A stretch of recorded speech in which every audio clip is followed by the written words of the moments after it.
Hey guys, what's up? So today we're installing some coilovers on WRX, and these are the HKS HyperMax 4 GTs. Wait, it says so this is the HyperMax Max 4 GTs. So basically, these are I heard that these are one of the best coilovers in terms of comfort and for performance.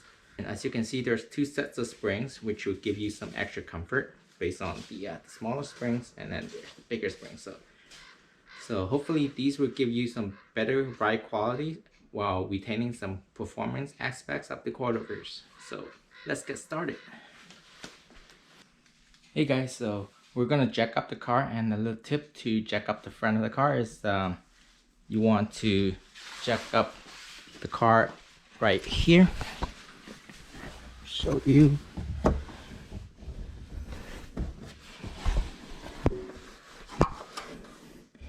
Which is this plate right here between these the undercarriage protector.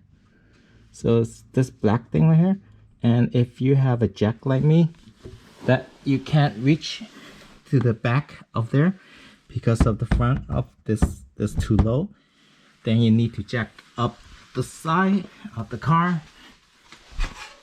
Yeah, so this is a little tip. So if you don't have much access to that jack point underneath the car, you're gonna need to jack up the car using your jack that came with the car on the side, or you can put some blocks underneath the car and roll the car on top of the blocks and lift up the car a little bit so you have more room to fit your jack underneath the car in the front of the car and hit that jack point right there.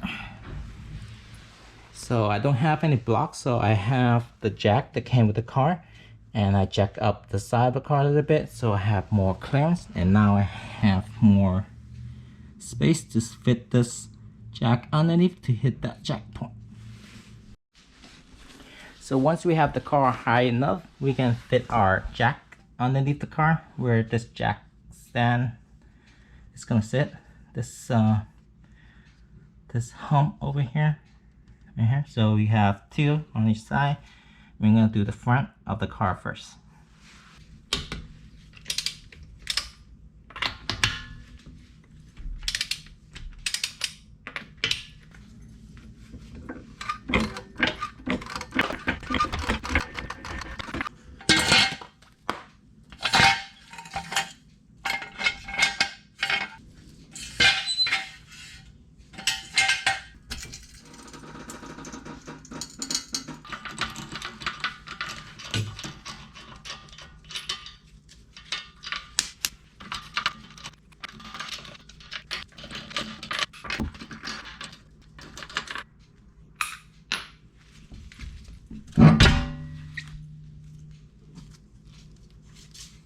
Now we have access to our suspension.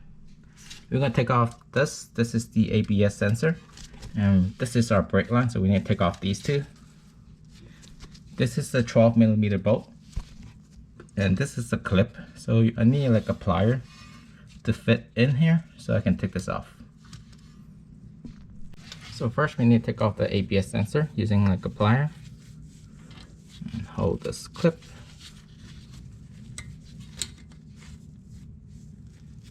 And now we can push it, wiggle it out.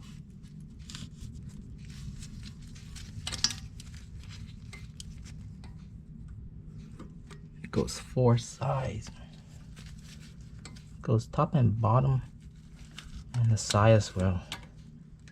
So it's a little bit tricky to get this off. And there it is. Now we want to put this like hide it up here so it's out of the way of this assembly here. Okay, now we can use a 12mm socket and break this off.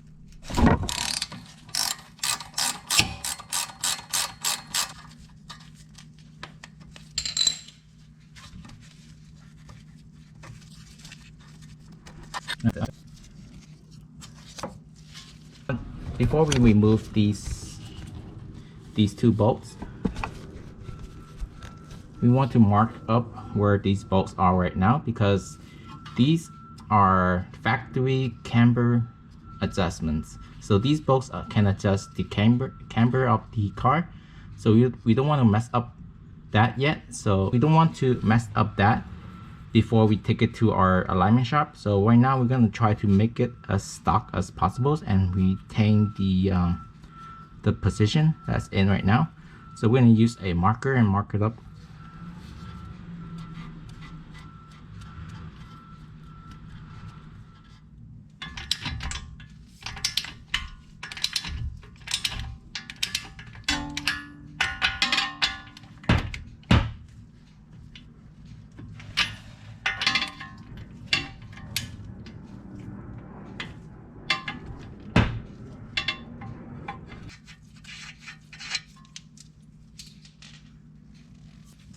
So remember, on this side there's a washer up here. Make sure you have the washer on the right place. The bottom one does not have a washer, so make sure you remember that the washer on the top, put it on the top.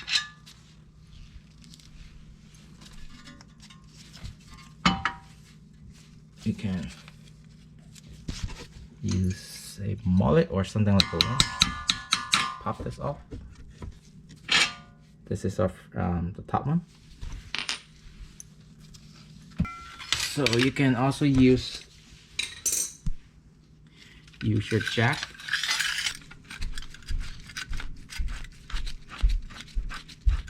So you can use the jack to jack up this part a little bit, so it's easier to take out the bolt.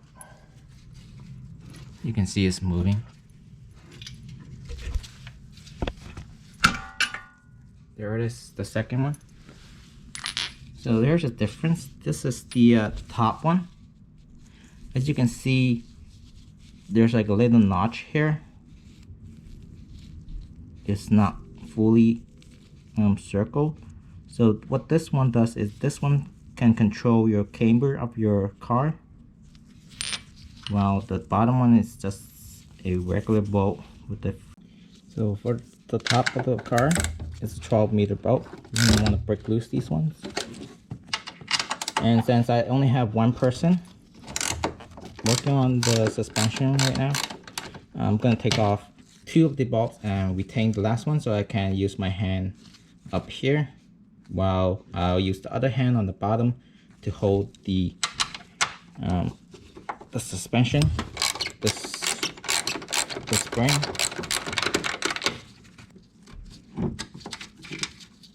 So right now I have one hand holding on the bottom and one hand on top, loosening up this bolt. It's a bit hard, one person doing it. Okay, got it. Be careful when taking this off. You don't want to take it as slow as possible. So make sure you don't hit anything and break anything. Alright, we have the first one out. So for installation, it's the same thing as taking it off, but in reverse. So we're just gonna have to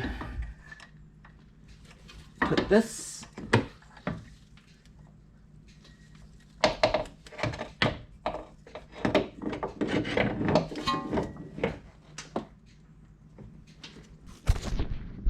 So we just hand tightened these ones first. Now we're gonna have to bolt everything back underneath the car. Okay, so the torque specs for these 2 bolts is 145, and the top they are a 14.5.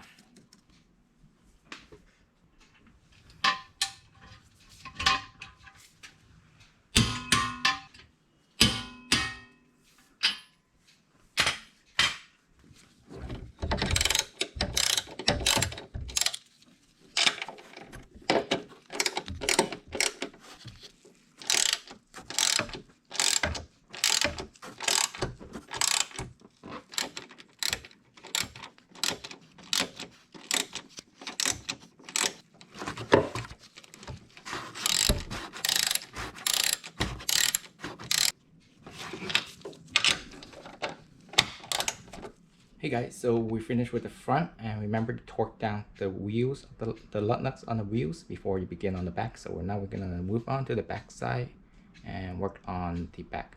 And let me show you the checkpoint on the back side.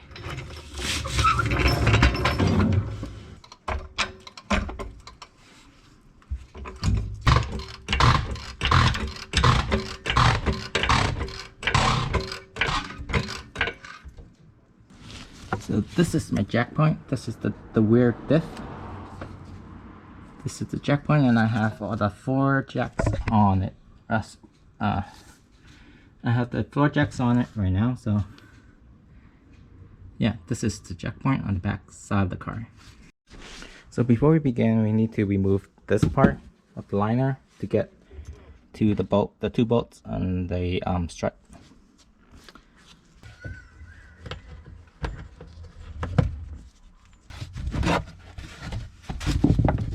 Here's one right here.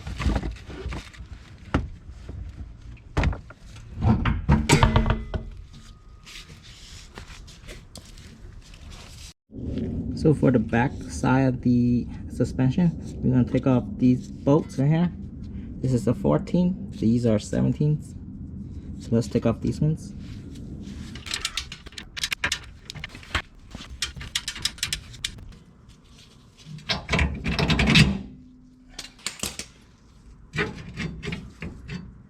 And now we're going to move on to the top of the car and remove the 2 bolts holding up the strut. So after we remove it, we can just pull it back down, and then we can move this part right here. Now we're going to move on to the top.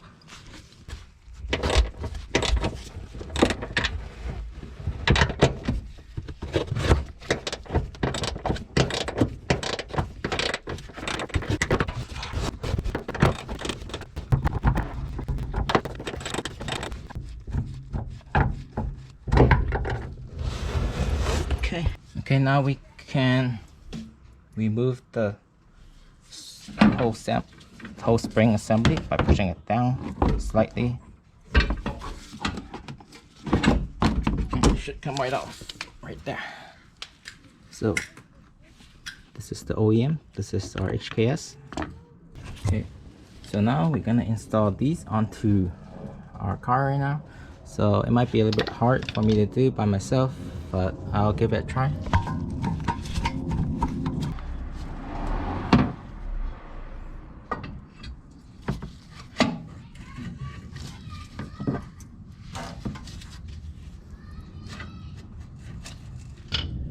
So now we need to fit our bolt into our... Okay, so now we have the bolt in. We're gonna install our nuts to get this into place first. Okay, now we can just move this into place by pushing it down and in and up into this hole. Got it. So let's check it on the top.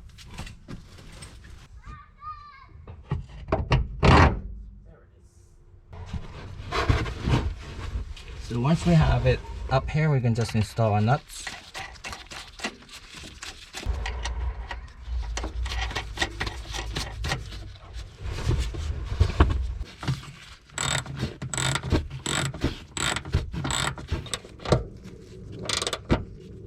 Now all we have left is just putting these bolts back into place.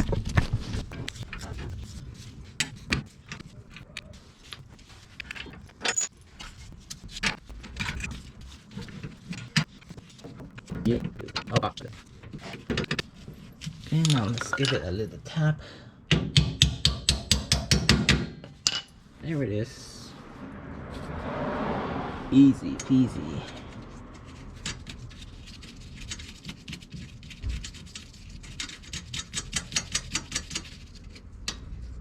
Now we just need to tighten these bolts back into spec with a torque. So this is going to be 88.5. These two is going to be 88.5 feet-pound, and this one's going to be around I think 32.2 feet-pound.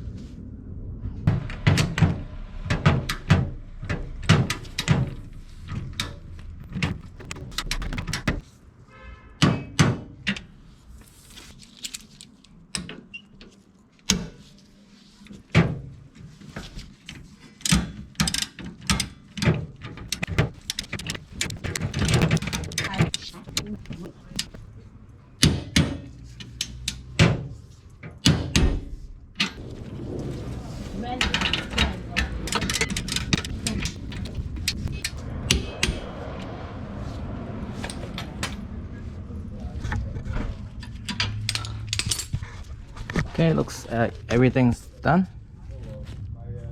Everything's done, everything's tightened. Now we just need to tighten up the top bolt, and that's it.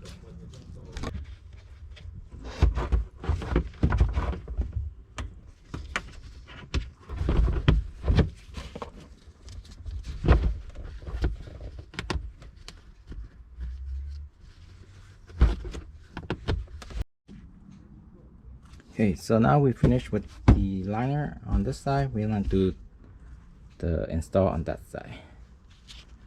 Once we have that finished, we're done.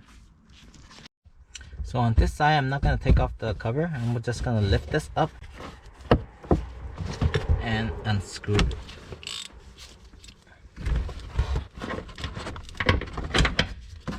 Looks like it's gonna be. Looks like, oh, I ripped it. So it looks like I need like a lower profile wrench.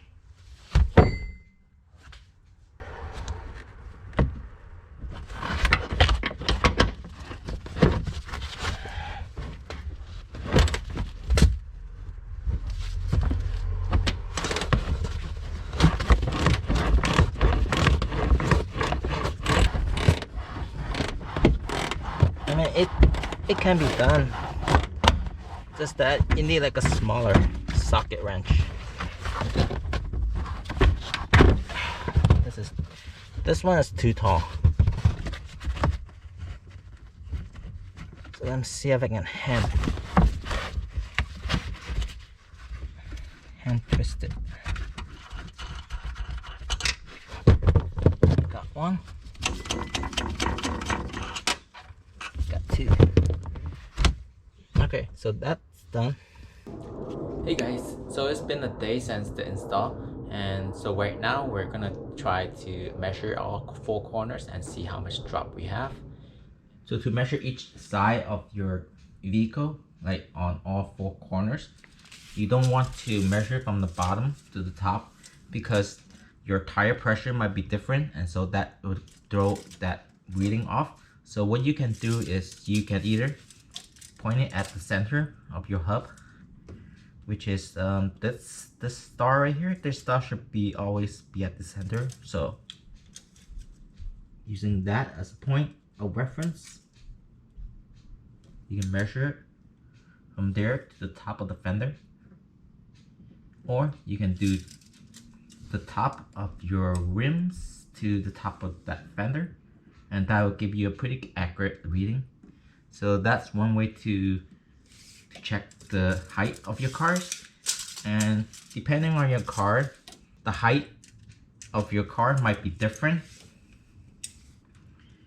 If you're changing your coilovers to the same height on both sides, one side will be lower or higher depending on your car.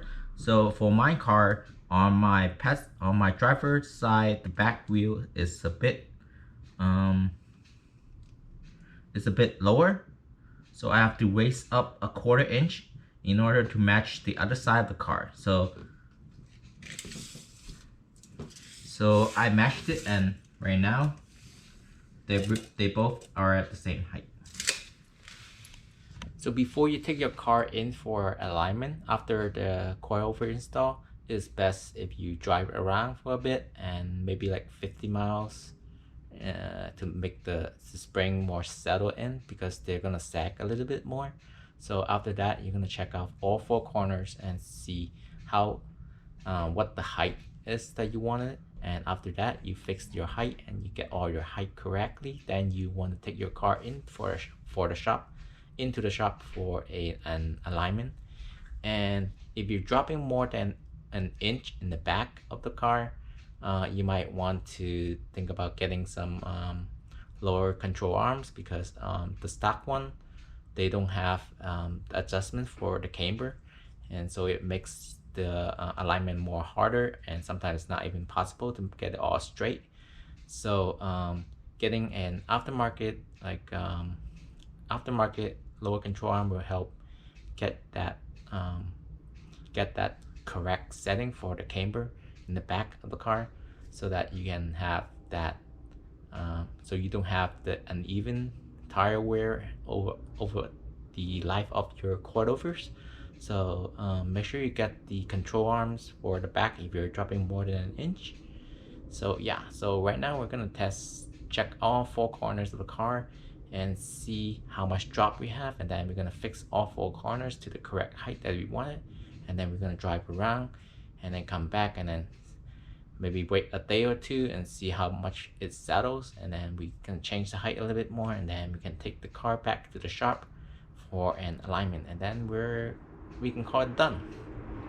All right, so I hope you guys enjoyed this episode, and hope this is helpful for some of you guys installing the coilovers.